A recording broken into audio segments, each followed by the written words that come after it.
Good morning, everyone. Thank you for joining. A very warm welcome to today's webinar, Compliance Demystified, Startup, Get Set, Grow. So just to go over quickly the structure of today's webinar. So we're going to do this in two parts. In the first half, it's going to be all about compliance. And then in part two, we hand over to Kirsty from the Growth Hub, and she's going to be talking about putting on the rocket boosters for your business with business support programs and events to help your business grow. I'm just going to mention quickly as well, today's webinar is one of a series of webinars, and these webinars are designed to help local businesses gain clarity on various topics of compliance. Like this one today, they're completely free. And they're compiled by various teams across the council. Today's webinar is the fourth, I think, in the series. We announce all of the webinars on our social media. You'll also find on there links to our past webinars. So if you're interested in any of those previous webinars, please do head over to our social media. Just search for Business Regulatory Support on your preferred social media channel, and you'll see little snippets there of the webinars and links to go and view the whole thing on YouTube. So please do check that out if you're interested. Not to waste any more time then, I think that's everything from me. I'm now going to hand you over to Neil to begin the webinar. And again, just before we start, if you have any questions, please do join in on the chat. We'd love to talk to you. So Neil, hopefully you're ready. Good morning. I'm ready. How are Good you morning. doing? Very good. Thank you very much. If you give me a second, I'll just share my screen. But yes, good morning, everyone. I'm hoping you're having a lovely day. The weather's not brilliant out there, but that's okay.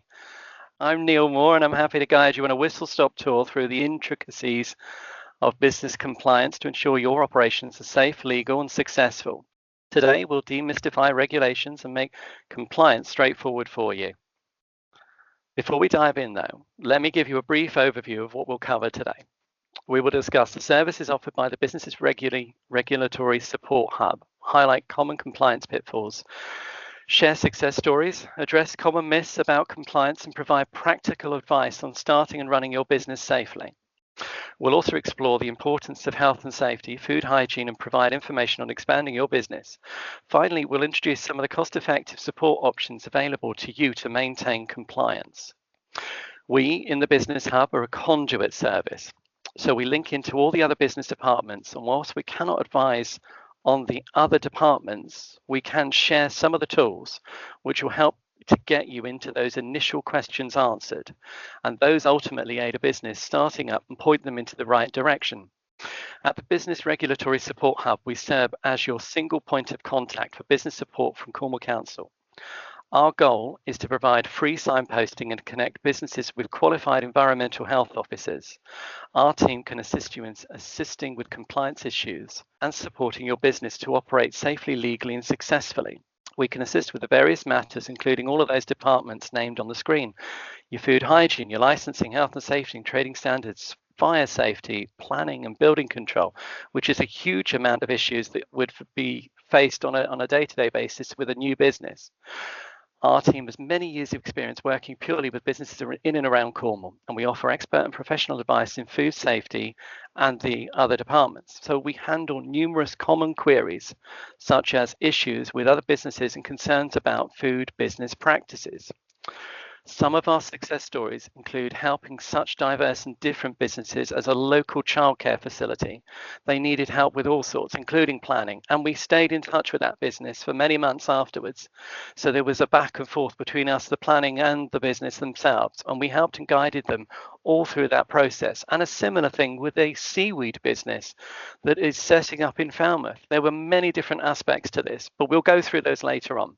If we look at a non-food business, so a business that has come to us, like a business that's looking to go into acupuncture or something that is a bit varied and a bit different, it could be all sorts of different things. One of the key things and questions we piece together a picture of how we may guide common questions. Are you changing your house, property, or building? Would there be a change of usage for this building? If that's so, if we can identify with that person, well, actually, there's going to be a bit of a thing.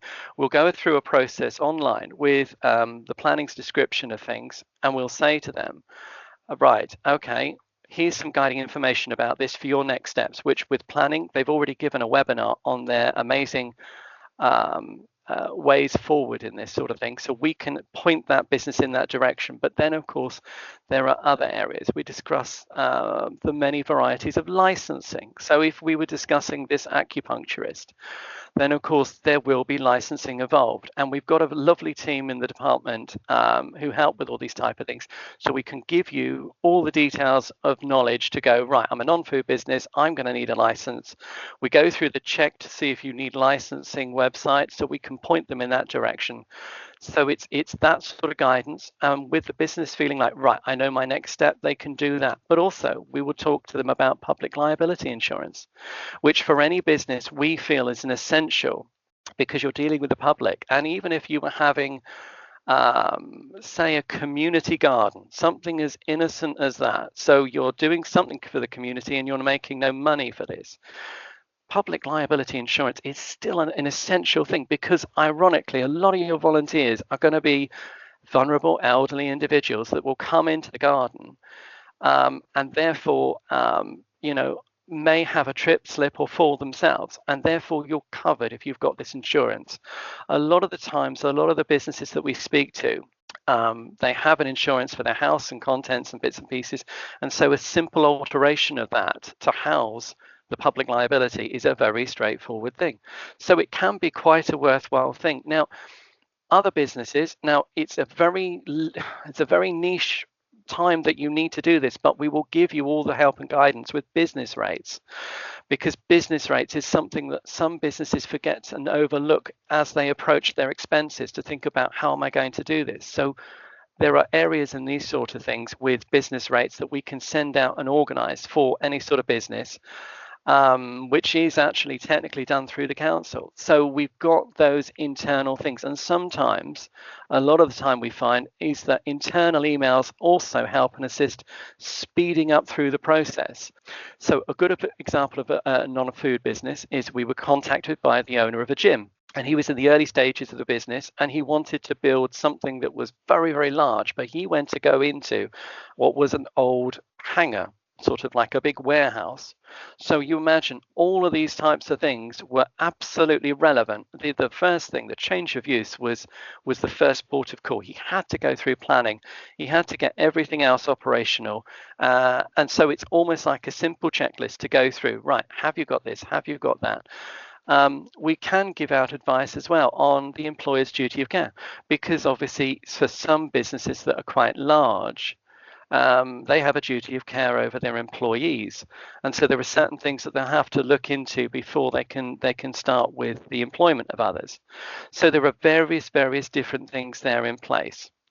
I don't know if Luke has shared it, but if we go on to slide 5, Luke, then this is a really important screen to see, because it's our resources page, and it highlights all the web information of each task that we talk to. So these resources are the essential tasks of any business, and they've got so much information on the web page. If any business really would like this, we can send out this slide to them, because it's one of those things that would really sort of benefit you to do your own investigation as well as us. And we are there to guide you through any process that may come up with a different answer. So I move on to slide 6, and now we're looking at what is our most discussed query, which is a food-related business. And so with regards to opening a new food business, there are just a few steps in place for you to be compliant. For any food business, we'd ask that you register with our environmental health team. Now, the registration itself is free. It's just your name, address, a little bit about the business, so a descriptive as much as possible. You'll be required to do this 28 days before you open, ideally. If you miss that date, if there are certain aspects, don't panic, don't worry about it. Please do carry on and register, because the team are very, very workable in that sense. They're very sort of, I won't say flexible, but they do work and assist businesses who are going forward with that. The second area that a business is legally obligated to get into with food management is to have a food management system in place. This is essentially a record of all your actions regarding the food business, opening and closing procedures. These are written bits and pieces. Now, some businesses have a paper guide of a food management system. Some people are going online now. We at Cornwall Council recommend a Safer Food, Better Business pack as a food management system. And that is essentially, it comes in a blue folder, it's got 200 pages or so, and it gives you an awful lot of guidance on how to handle food and and it sort of prompts, the little questions prompt you through the folder. So with those two legal obligations in place, you are initially compliant to sell your food to the public. So as long as you've registered, you've got your SFBB, then you're okay to start selling. And then what happens is the environmental health team will get in contact you in a short space of time, and they will discuss your next steps in the process with regards to a statutory visit. So what will happen is that once you have registered, it comes through on their computer, and they get the opportunity then to mark it into their diaries to either telephone yourselves or come out and actually visit yourself and go around. And that's usually dependent on risk factors or down to the size of the business. So a jam maker is less likely to have a visit than, say, a cafe or restaurant. So it's down to the officer themselves and those risk factors that they've looked at with your description of the business. I have to say, we have services available to help you with this. So before you have a visit from your environmental health officer, we have different services available to get the officer, the same officer that's going to mark you, to come in and give you some help and assistance beforehand, which is ultimately an essential part of the business. So if you want to get the 5-star, get the advice in early with that officer, and then of course you've got every tool to get that 5-star going forward. Of course, with some businesses, it's not just the two legal obligations. They would need to look at other things such as licensing, planning, and all the other usual suspects. But the main two things that we see day in, day out is the registration and the food management system. So that is a very clear thing and a very common thing with us. So moving forward to the next slide, again, we've got the resources page, which highlights all the web information for a food business. We've got there at the top there, register your business. So that's the best link to get into to do this. You've got FSA guidance, which is fantastic as a checkpoint. And I can share this slide with you at the end if that's any help to anyone. So moving on to slide 8. We've got the Gov website on what to expect when you register the food business. And again, it's ultimately just your name, address, business address, and a little description about the business. And they will ask little questions that may relate to some businesses more so than others, opening times and bits and pieces like that. As I say, if you ever feel stuck and you think, I've started to register, we had a good example of this is we had a care centre that were doing internal foods. So it technically wasn't a food business, but it needed still to be guided as a food business by the environmental health team. So with that in sense, it was a very sort of different aspect to how to register a food business. And that's okay, because they rang us and we helped them through the guidance process. So from that point of view, it was absolutely perfect into some things were answered and some things weren't. So it is case by case. And again, we can always help you through the process.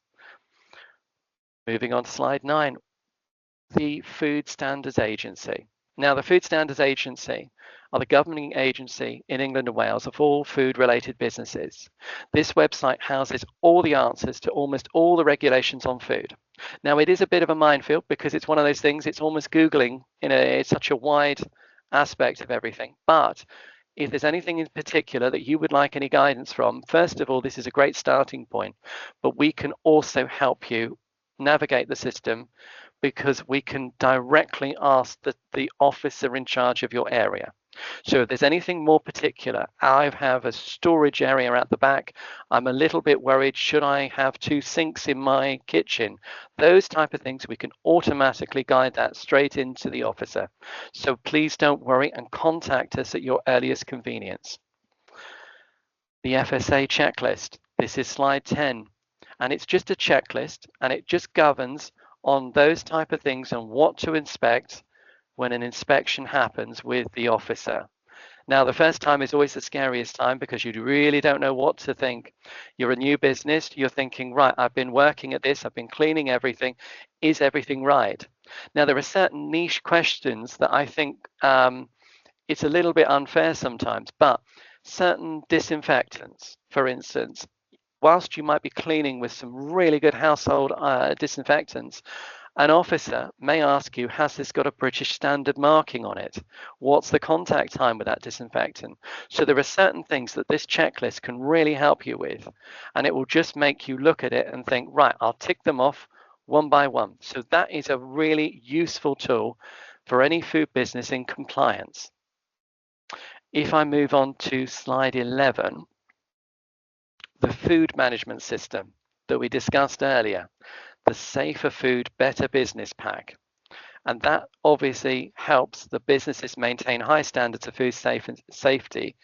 And it's a great way of recording everything. It's very laborious, I'm not going to lie with you, but it's one of those things that if you write everything down and you put everything into the system, ultimately what happens is that you would, if anything were ever to happen, if forever some batch came out into the public sphere and it was damaging in the public sphere for whatever reason, then at least with the written information you have, you can isolate it to a particular batch or a fridge or certain things with that sort of thing. So it's a great way of recording everything and making sure that people are very happy, and the officers are very, very, very insistent on these being kept up to date. It's one of the first things they ask as they enter a food business, to do a check over with things. They also ask if it's possible for you to house all your certificates in there, your gas certificates, anything else that might be relevant to your business. So ultimately you've got a business pack for them to have a look at. Now, some businesses, as I say, are going online. They're making things more diverse in that nature, which is a wonderful thing. And it probably is the way forward for us to go paperless. So it's, again, it's a system in place that whatever works for you to record your business on a day-to-day level. Safer Food, Better Business Pack. I'm just moving on now to slide 12, and it's discussion on training. Now, as part of the officer's visit to any food business, part of their initial regulations is they deem risk factors. So if they're looking at a care home, they're looking at vulnerable patients, which is a higher risk than if they were dealing with a jam or a baker. You know, so there are certain risk elements that they look. Now, one of the things that they look at as a risk factor is the competency of the business. And so with that in mind, what you have is to demonstrate your competency is level 2s and level 3s.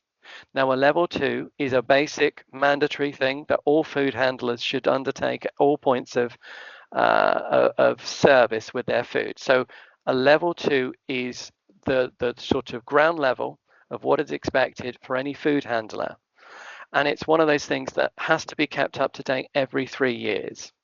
Now, there are certain managerial elements to most businesses. So if you have a team and then you have a head chef, he or she should be looking at a level 3 managerial course. Now that gives you a bit more niche, and there are certain elements such as a HACCP plan, a hazard and critical point area that is vital for certain businesses, such as a butcher. A butcher would need to look at all the processes, or a brewery in the processes of making alcohol. How would they demonstrate those critical points? Where are the elements that might lead you to be having issues or food poisoning problems within the system itself? So level 3, ideally for all of those that are leading a team of people, or butchers or brewers. It's a wonderful thing to have under your belt to do. We do sell these and we organize these, and ironically, level 2 and a level 3 course is being sold at the moment. We have a few places left and we've got them happening in September. So please do contact us if that's any help to you. So we've got the allergen checklist for kitchen staff in slide 13. I've got to tell you, one of the most fluid areas of food businesses are allergens. They say that now 1 to 2% of all adults and 5 to 8% of all children have food allergies, but we're seeing many, many more people come through the system who have intolerances. So that you can be kept up and sure that you're allergy aware when preparing food in your business, There's been many high-profile cases relating to allergens in food. This has resulted in changes to food labeling requirements, such as Natasha's Law. Now, that ultimately, Natasha's Law means that for any label that you have on any pre-packed item, so a sandwich is a great example, you must have the allergen in that food highlighted in bold or underlined or shown in a certain way. There has to be some way that identifies that there are allergens in the ingredients in that food. We do have a dedicated trading standards team who offer on-site training for businesses who would like a full audit. So cafes, restaurants, bars, pubs, if you would like an audit of the business to check on your allergens, to go through all your menus, check your recipes, have a look at the eating areas and see if you're doing enough to highlight the communication of allergens between your front of house staff and those behind the scenes. An allergens direct audit is the best way forward for you as a team. Now, we also do allergens face-to-face training as well. We are in the process of organizing this, and if this might be something that you feel is worthwhile, please do get in touch with us, because we are determined to teach as many people as possible with allergens. We do not need another potentially fatal case in Cornwall. It's one of those things that's been ever so devastating for so many families, and there's so many sad stories out there. So allergens are something we're very, very keen to sort and make sure that the public is aware of. So as I move on to slide 14, it shows what's known as a bite-sized guide. Now, you'll see a lot of these further in the presentation. Essentially, a bite-sized guide is a written guide on the existing laws of allergens, and it can come in a PDF or physical form that is sold by the council. Now, bite-sized guides, I will explain to you later on. We offer a multitude of these things, and they are wonderful guidance to give you peace of mind and written information that might help you to grow as a business. If it's something that would interest you, please do get in touch and we can help and organize that. But it's one of those things that for allergens in particular, as a business, to have a guide underneath with all your training protocols, I always think it's great for someone to sit down and read and go through. So that is something. And I will say on the screen, slide 14, you can see the free FSA, the Food Standards Agency allergen training course. Now, that's a great introductory to the 14 allergens. So as an introduction, that course is a fantastic idea. And honestly, if you ask us, we'll send you a link to that immediately. You get a certificate at the end. It's a great way, and it shows your competency as a food business. So when the officer comes, you can say, I've got my level 2, but I've got my allergens. And that also is a great way. So please do get in touch regarding that. That is another area that's brilliant. So as we move on to slide 15, well, we've all heard the stories. It's a non-compliance. So it's a business that has ultimately done naughty and bad things, and the officer has gone in and found things that is deemed not fit for public consumption. So we've got the instance of a restaurant owner in Cornwall who was fined $14,000 due to filthy and rancid conditions. And that included dirty and greasy kitchen areas. There was an accumulation of food waste and complete lack of proper cleaning protocols. They found all sorts, and our poor officer that went in there, it just opened a can of worms. It was a terrible case. And of course, this case highlights the critical importance of maintaining high hygiene standards to avoid such severe penalties and protect the public health. Absolutely. So it's not just about avoiding fines. Non-compliance can also result in the closure of a business. Now, you've got two types. You've got the voluntary and you've got the forced. It's a very, very intense and worrying and horrible situation for the business, for the officer, and all the staff that have to help and sort this. So the negative publicity associated with such an incident can deter customers and damage the business's reputation for years to come. It's something we ask you to avoid, and we can make and help and guide you all through this process. Now, I will come on to success stories later, but I will tell you, this particular business is a great example because that had a 1 star that was taken to court, and all sorts of terrible things happened this time last year. But They turned it around. They worked with the council. They worked with the officers and the senior officers that went in and helped and assisted. And amazingly, I can tell you that as of last month, they have a 5-star rating. So this business that was fined, taken to court and went through the process, now has a 5-star rating. So it's one of those things. We're seeing more and more of these sort of 1-star cases going into the social media, which is not what we really are hoping to do. But it's one of those things, because every public report is in the public sphere. Every time an officer visits a restaurant, cafe, a food business of any sort, they write a report, it hits the Food Standards Agency report list, and then it becomes a public domain situation. So everyone has access to any type of report at all. So please do work with us on this sort of thing. So as I move into slide 16, my favorite slide, which is our success stories. And it explains that even businesses that have failed in compliance can make a significant improvement. So I explain again about the 5-star rating to that business. They were fined £14,000. For me, I really didn't know, because I actually talked to them last year as well. I was very worried about what I was hearing.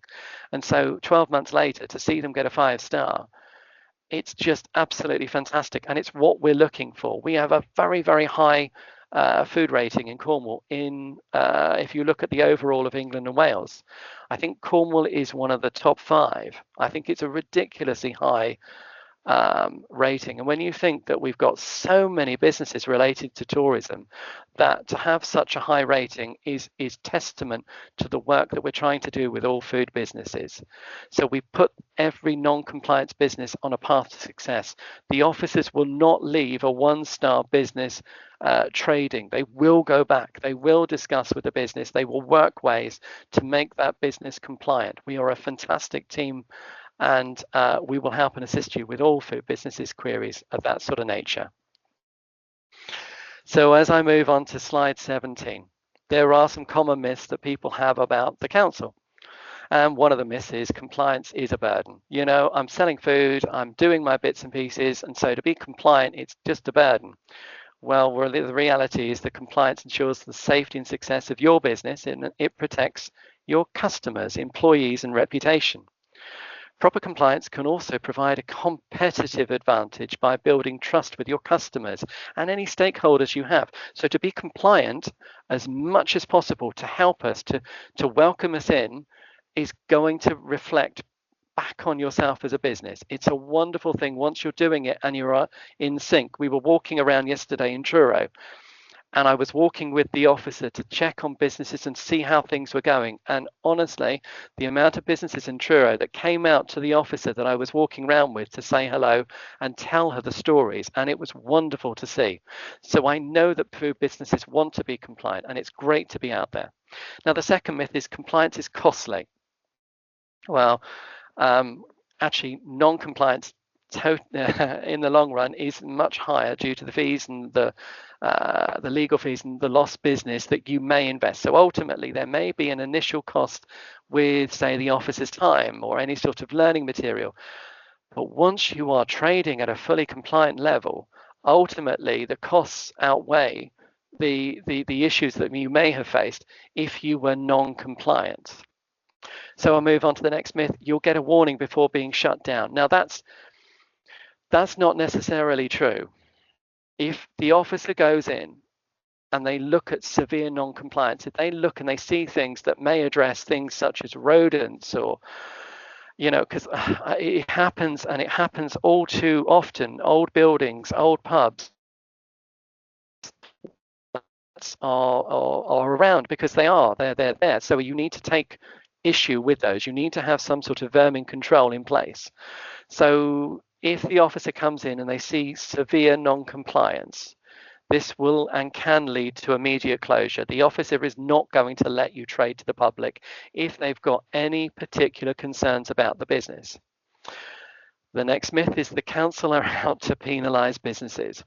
Now, our goal is ultimately to support and guide businesses and to thrive compliantly. If you're doing well as a business, we're doing well as a council. When COVID hit, it was dreadful for businesses, and we totally understood, and I do sympathise with all of you. But one of the things that we addressed and we tried to come forward with is commercial work and the supportive elements that we now do to try and help every business to come up to a level. As I say, Cornwall is one of the highest rated counties in England and Wales under the Food Standards Agency guidance. It's something we're very proud of, and it's something we aim to push further. So proactive compliance is beneficial, can prevent significant issues down the line. Our aim is always to support, not penalise, and ensure your business thrives. We make proactive calls as well to food businesses to offer guidance and support and say, how are things going? Has there been any changes since the officer last came in? And so those conversations are fundamental. If you could be, as a business, as open and honest and tell us anything that's relevant, please do, because it's a wonderful thing for us to relay to the officer, who gets a better picture, and we advise you on a better footing. So I'm moving on to slide 18 again. So again, we've got more success stories because we base our success on reputation. So we've helped a massive 98% of inspected Cornish food businesses to become broadly compliant with food hygiene legislation. That's a huge amount when you think about the size of the county. This works to help maintain confidence in the reputation of Cornwall's food sector. For residents and visitors alike, they're getting to know how compliant food businesses are. So they're thinking, right, I can come to Cornwall because they have a good food setup down there. It's great for the tourist industry. Also, we've won a national award this year, the Public Transformation Award, for improving the delivery of food hygiene inspections in Cornwall. Now that was the photo that we saw early on in the PowerPoint presentation, where Luke and the Senior Environmental Health Officer, Jonathan Blackman, went to London to receive, and they actually fought off some major competition, such as the London Police Metropolitan Police Force. So there were some big things up there. Each month we run food safety training courses at New County Hall in Truro. So we do level 2s, level 3s in New County Hall. And these courses help food businesses train their staff to achieve that essential level 2 and 3 qualifications. They're accredited by Highfields, who the council recognise as one of the highest rated and best known ratings for food businesses out there. So for any food business that's got a Highfield qualification, it's got a bit of a rating about it. It's a very good thing, and that's one of the things why we push these out, because we believe in them highly. We have a 99% pass rate. I think in all my time, we had one failure in all the classes that I've seen, and bless his heart, that individual retook the test the following month, and he actually passed it, and he passed it well. That was the thing. So I think in all our time, we've only ever had one, and he's retook it, and we barely charged him for this service because we wanted to get him through the system and passed. So it's something, again, that we really, really, really do look after our businesses and protect. So yeah, no, we've got a lot of success as a team in there, and we're very proud. There's only 5 of us in the team, and Luke is one of us, and so is Louise. So we're very, very proud of our team. Slide 19. And it talks about starting up safe. So whether you're a new business undergoing staff or premise changes or expanding, we can help you get the right advice to avoid costly compliance issues. It's one of those things. We look at the reputation, we make sure that you're going to avoid fines.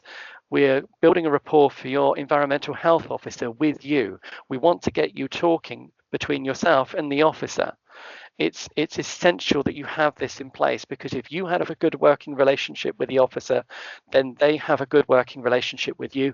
And it's one of those things they are always supporting. I've seen it where the officers take calls and emails all the time in relation to questions, and it's because they've got a good rapport with the business. It's fundamental. So I'm moving on now quickly to slide 20. Now, I mentioned these earlier. These are our bite-sized guides.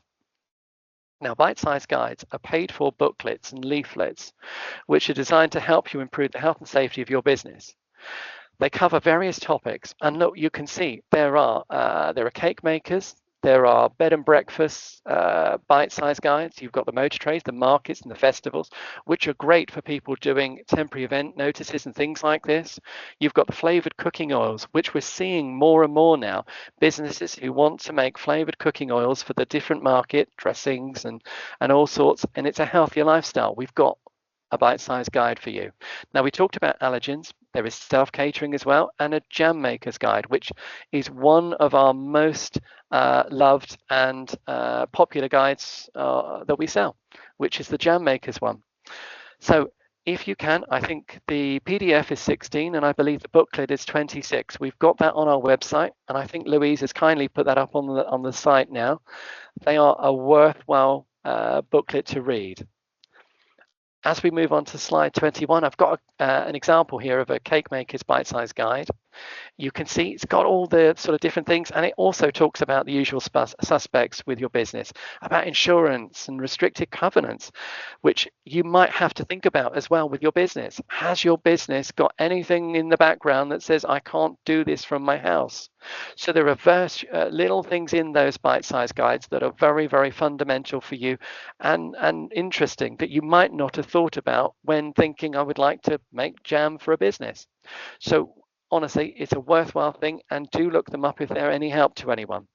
So as I move into slide 22, we talk about health and safety. Now, health and safety is a huge element for all businesses in compliancy. We as a council offer services known as a Health and Safety Direct, and that involves conducting comprehensive risk assessments, managing common risks such as the common slips, trips and falls, ensuring the safety of the electrical appliances, the gas fittings and fire safety measures. The office is going to go around your business, and I did one recently in Redruth, and it was fantastic because they found all sorts of issues such as the shelving, where businesses were using the space in a manner they thought was very, very comprehensive. But the officer went in and gave them this guidance to say, actually, you really shouldn't be putting things of that weight up in there. So it saved them a lot of potentially nasty falls and costly liabilities that may have been faced if the business had let it run. So for a health and safety direct, it saved the business a huge amount of pitfalls further down the line. Health and safety is a critical aspect of running any sort of business, and it always involves identifying the potential hazards, assessing the risks, and implementing measures to control them. So we also offer, on a smaller basis, face-to-face training in health and safety, and it's something that we're pushing forward to and becoming more and more popular, especially with health surgeries or sort of skincare places. Those types of places are all looking at health and safety to say we'd like those sort of face-to-face things. So we can offer and support businesses of all different natures, really. So it's a worthwhile thing and something I thoroughly recommend. So as I move on to slide 23, these are our resources, and we use the most relevant, up-to-date governing bodies that guide us. Now here you can see the services we've already discussed. You've got your Food Standards Agency, which is the home of everything to do with foods in England and Wales. If there's anything regarding food and drink, FSA will have it. The Health and Safety Executive is a great resource. I recently had a business ask us about Legionnaires testing with their water supply. That has fantastic information, the Health and Safety Executive. Now, here you see the CTSI and Business Companion. Now, those are useful tools for our trading standards team. Now, if you're a business that needs help and assistance with any sort of complaints, such as faulty builders, contracts, animal health and welfare, then our trading standards team are the place to go. They will give their own webinar later in the year, but if you need help and advice as a business, please contact us at the BRS, and we can offer you an hour's guidance with the TS team, and that also, funny enough, is known as a bite size. But this is a telephone call with an officer who will explain all your rights and the next steps in dealing with your issue or complaint. It could be, I'm a business and I've been signed up for a contract. We had one recently where a business was signed up for a contract they fully were told over the telephone was British Gas. So they were informed that the renewal of the British Gas certificate contract was up for renewal, and they were to renew this. When the contract came through, it looked exactly like British Gas. They signed it, sent it off, and expected it all to be running through. Ironically, 2 weeks later, they were contacted by British Gas, who said, "You're up for renewal." And they said, "We've already renewed." And they said, no, I can see what's happened is you've renewed with our partners who are not British Gas. They are an offshoot of us, and so they're a third party. And it felt like that the business was being misrepresented in this case. So they came to us, and we went straight to Trading Standards, who booked them in with a time, who then assessed all their contracts and telephone conversations and gave them the rights to organise and push forward to say that we've been misrepresented. We wanted to go through British Gas, and so they gave them that confidence and template emails and letters so that they could put in place the severing of contract with this offshoot, and it allowed them to then move on and go forward. So it's one of those things. If you've got any sort of complaint, please come to us in that sort of nature, and we can help and assist with any business to business issue that you may have. So yeah, Trading Standards, fantastic team of guys. Right, so slide 24 is the discussion again about food hygiene, and it's things that we've already discussed. Managing allergens. These are all the regulations that you would really need to work at if you're a food business. You need to adhere to the Food Hygiene Rating Scheme, the FHRS, because that gives you the rating out of 5. So under their terms that we discussed earlier on the FSA, the Food Standards Agency, these type of tick lists are essential in getting that high rating. Training, cleaning, equipment, all of these type of things are fundamental of any food business in the public sphere. So please, if you've got any questions, please do get in touch with us at any point. Moving on to slide 25. For a business, you may be doing ever so well, and you may think, okay, it's crucial at this point to expand upon our existing business. How do we comply? What do we do? We're taking that next step. We've got a business and we're looking at it and we're thinking we want to do that again in a different town, city, or the council in Cornwall. And there we are. We own the council. We can help you with all of this. Have you got this in place? Expanding your business is more than just finding a new location. It's increasing your capacity. It requires careful planning and consideration of your various regulatory requirements. Health and safety on this new thing. Have you been able to implement the measures that you've got in one business and replicate them in a new business? So we can do all of these type of things together. We can meet building control standards. We can implement whether health and safety is needed. Again, we can help you upgrade your training from a smaller business to a larger one. I have seen over the years many sorts of mobile units, a mobile food van, who have become a stationary, a coffee shop, or a small restaurant, and it's an exciting time for a business. But of course, going from a mobile unit to a business that is a stationary cafe, it gives you all sorts of different elements that you need to consider. So at that particular point, get in touch and we'll run through the checklist and we'll make sure that you've ticked off every box and help you to make sure that you're fully compliant with all legal aspects. Slide 26, which discusses if the business is to undergo any other change to the operation of its current form. If you are not expanding, but you're changing the practices of what you're doing, you're going from a pub that sells just beer and wine to now a pub that sells food and drink. Get in touch with us. It's a whole different ball game, and we can help and assist with those types of things. It's a lot to do with risk assessments.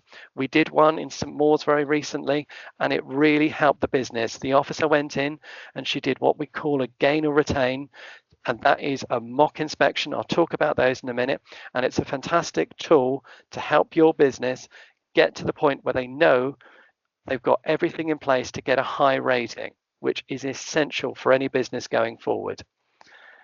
Right, team, we're nearly there. We're on slide 27 now. Now, these are the services that we offer with the officers. Now, the one at the top is our biggest service for all food businesses. This is one of those that I think is absolutely fundamental to any new business or any large business. It's a gain or retain.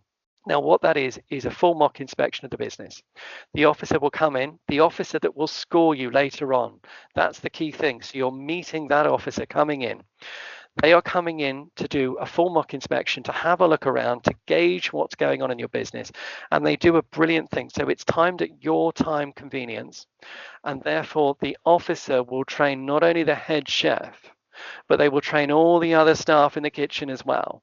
So they will go around and they make sure that if for any instance, when the officer comes back for the statutory visit to give you a rating, your staff, if the head chef is not there, they feel confident to go, okay, I know that officer, I know what to expect, and we can sit down and do this. It's not a panicking situation.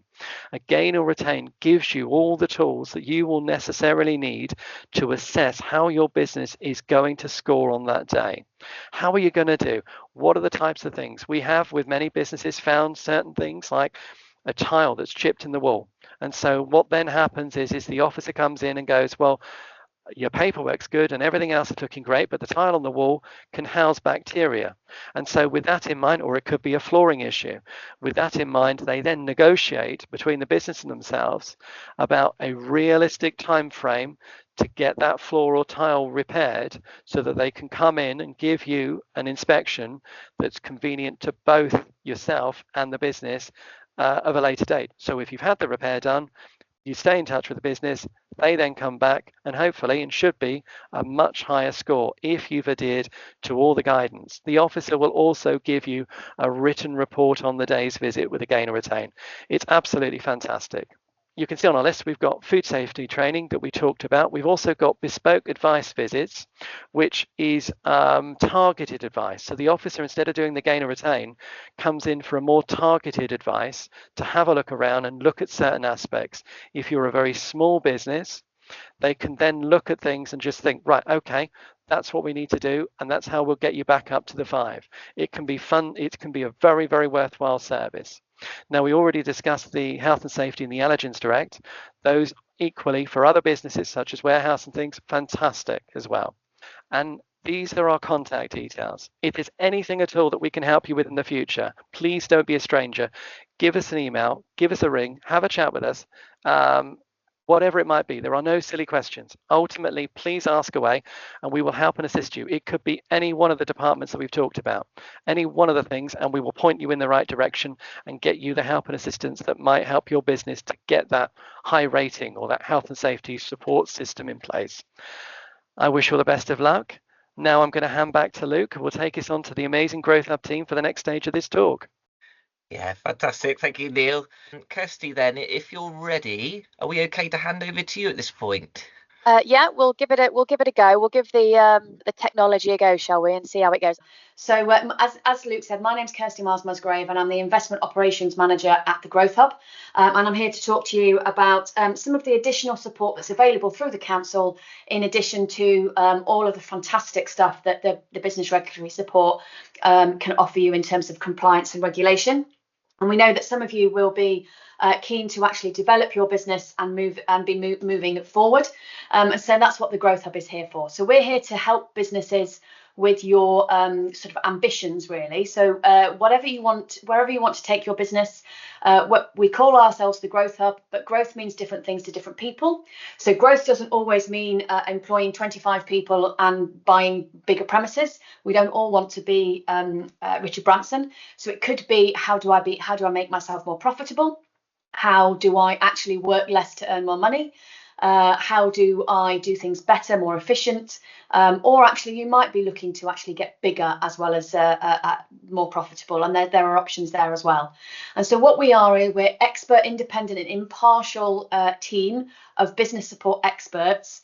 And we work with local businesses in Cornwall and the Isles of Scilly, and that includes self-employed people and also not-for-profit organisations. So we can work with community interest companies, social enterprises, registered charities, and we can talk to you about your challenges and your opportunities, and then we can see what kind of support we can find and training and things like that to help you work smarter, develop and grow. And you can see that's our lovely team there giving you a wave. So I just wanted to go very quickly through some of the business support that's available. I should say we are publicly funded. We are a project of the within Cornwall Council, and we are funded by the UK Shared Prosperity Fund. So that was a previous national government initiative that is still here, and we're still delivering that contract. So what I say is that we offer a business review with you, which is a conversation with you about your business. That is fully funded. So that means there's no cost to you for your business. All it costs is a little bit of your time to have a conversation with us. And then we will signpost you on to business support that we think is right for you. And that is also fully funded. So that is also free business support for your business. So we don't signpost you to people who are going to charge you money or ask you to sign up to subscriptions and things like that. This is all publicly funded business support that's available for you as a business in Cornwall and the Isles of Scilly to help develop and grow in the way that's right for you. So I'm just going to do a little whistle-stop tour through some of the support that's available. So Neil talked quite a lot about startup. So if you are a new business, maybe you're actually starting about thinking a business, so you're not actually a business at the moment, or you are in the early stages of development, there is some really, really great startup support for you. So that's sort of generally, how do I run a business? Looking at things like who are your audience? What marketing should you do? What kind of financial information do you need at your fingertips? All that kind of business fundamental stuff. And that's available for any kind of business, but also if you're looking to start a social enterprise or a social business like a community interest company, there's some specific support for you. And we've also got some fantastic events, like one-off events and workshops that you can sign up to, half a day, one day, where you actually look at a business-specific issue like insurance or tax, or looking at other sort of fundamental business ideas, things like finance. So there's a great level of support there for you if you are a new business. But you might be a more established business, and you might be looking actually to go from sort of good to great. You're doing really well, you're doing great, you've got your employees or you've got your business running, but actually you want to go, do you know what, I want to take it to the next level, I want to take it to the next step. I've got plans, I've got ambitions over the next few years, but I need some help to understand how I get from here to where I want to be over there. And that's some growth planning. So we look at strategy, leadership, marketing, innovation, and there's some coaching and mentoring that goes around that as well. So we can talk to new and developing businesses, or we can actually talk to existing businesses as well. Lots of support around finance. So do you need to understand your own financial management better? Do you run a mile from spreadsheets and don't really understand how your profit is actually made? That you'd be surprised about how many people don't actually sort of really fundamentally understand the profit and the costs of delivering their business. So we can offer some financial management information, financial readiness information with that. But we can also help you look at finance options. So we can't guarantee to find you a grant. There's not a huge amount of grant funding around, but what we can do is look at the different finance options, things like asset finance. If you're looking at taking on a commercial business loan or something along those lines, it's free advice and support to help you understand what the best financial options are for you. So that's also available to you. If you make a product, so we might have some food and drink producers on the call here, or if you bring various raw materials together to create something else. So we would say manufacturing. A lot of people that get put off by that, they think because they think about that as sort of huge engineering enterprises. So, car manufacturers, things with big production lines. But essentially, if you take a different number of materials, bring it together to create a new product, you are manufacturing, or you have a manufacturing process.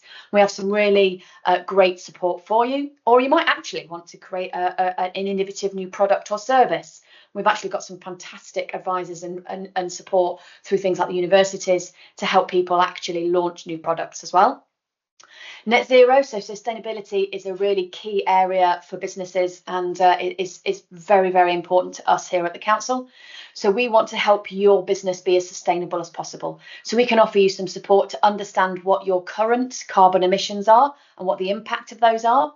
Then actually we can help you pull together a decarbonisation plan, and then help you monitor your impact and push that agenda forward within your business. So if you're looking to be more sustainable and reduce your carbon impact, then there's some support there for you.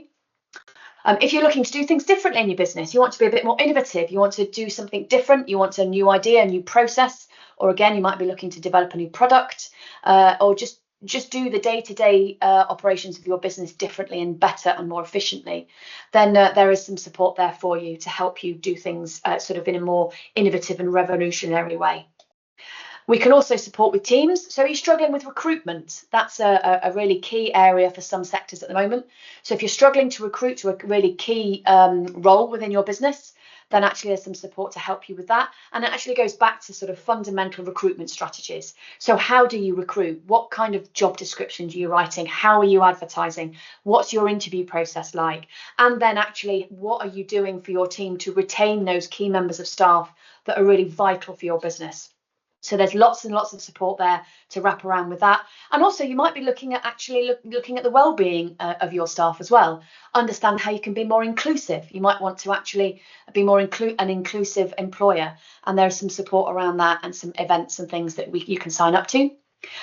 Research as well. So if you're looking to research a different way of working, a new product, if you're looking to sort of engage with some of the universities in terms of some of the academic support that's available, we can put you in touch with the universities as well. And then finally, skills. This is really key. Particularly, we work really well with hospitality and tourism businesses who tend to have lots of part-time or full-time staff, and also a large turnover of staff. So therefore, what we can do is understand the needs of your business now and in the future, and then help you find the right training courses, apprenticeships, skills development to get your team to where you need them to be, and yourself as somebody who might be running a business. So we don't deliver the training ourselves, but we help you navigate what is a really complex landscape in Cornwall. There's over 150 training providers in Cornwall alone. That doesn't include all the national providers. So it helps you navigate that landscape and find the right low cost and cost effective training options for you. So how do you get in touch? You can jump on our website, which you can see the website there. There's also a QR code which you can use if you would like to. I'm just going to move that out of the way just to make sure that you're not that's not in the way there. You can sign up to the website. You can give us a call. Our telephone number is there, and our phone lines are open 10 till 3 Monday to Friday. Or you can fill in a tell us about your business form, give us some details, what kinds of things are you interested, and then we will call you back. And so therefore, really easy way to engage with us. Jump on the website and find out what's going on the website as well. Well, I talked about events. We have a huge amount of events, probably over 100 events on our website, most of which are free, although some of them may have a charge. But there are events, workshops, information sessions. This event, this workshop itself, this webinar was on there. All the BRS webinars are on there, and also the business support providers are providing free information sessions, training sessions on some of the areas that you can see there. So, and also some of the startup events. So if you're a new business looking to sort of better understand how to run your business, we've got those financial readiness, financial understanding workshops going on. So all you need to do is jump on the website, and we've got our What's On guide for you to see what's coming up now, and you can book straight onto those events. You don't need to contact us. And you can also keep up to date with what's on. So again, there's a QR code in the corner there. I will post the link to both the website and the sign up to our newsletter. It's a weekly newsletter. It talks about new support and news on one week, and then the alternative week, it's just basically here are some great events that might be interesting to you. So rather than having to visit our website all the time, all you need to do is sign up to the newsletter. And it's there for you to take advantage of. And then finally, just to say, on our website, you can also register to get a free business directory listing. And so therefore, that's just a new route to market. So we have great SEO on our website. And so therefore, it's just another way for people to find you. That's a great offer, particularly if you're a new business and you don't have a website, or you're just developing your website and it's fairly new. So again, it's just a way for you to have a free business directory listing. Other businesses can find you as things like suppliers, but also if you are looking for new customers, then they can find you that way as well. And by registering on our website, again, entirely free, you can also share your own events and share your news if you've got success stories, and we will share that on our own social media channels and just amplify your success stories. So that's a real whistle-stop tour. through what the Growth Hub is available. I'm just going to stop sharing now and see if there are any questions for me in the chat. Yeah, brilliant. Looks like we've got one from Alison there. She's talking about, does the Growth Hub exclude new limited setups? Can you see that one there, Kirsty? Yeah, I can. Absolutely not. No. So we can talk to people who are not even yet a business. So if you're at the really early stages and you have a business idea, we can talk to you.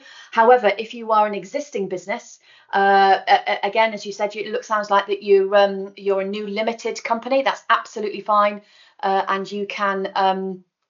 You can talk to us and we will understand what your challenges and your opportunities are, and then we go away and do the legwork to find you that free business support. We know businesses are people who run a business are very busy people. You're really time poor. So what we do is take the hassle out of you having to visit 25 different websites and ring 5 different organizations to find out maybe if they can help you. We take all the hassle out of that and do the legwork for you. So you talk to us. We set up an online conversation. We do it again via Teams. It can be around sort of 45 minutes to an hour. Really get underneath the bonnet of your business, and then we go away and find the support that can help you achieve your goals. So that's available to you. Does the support qualify for the owner residency status or the business location?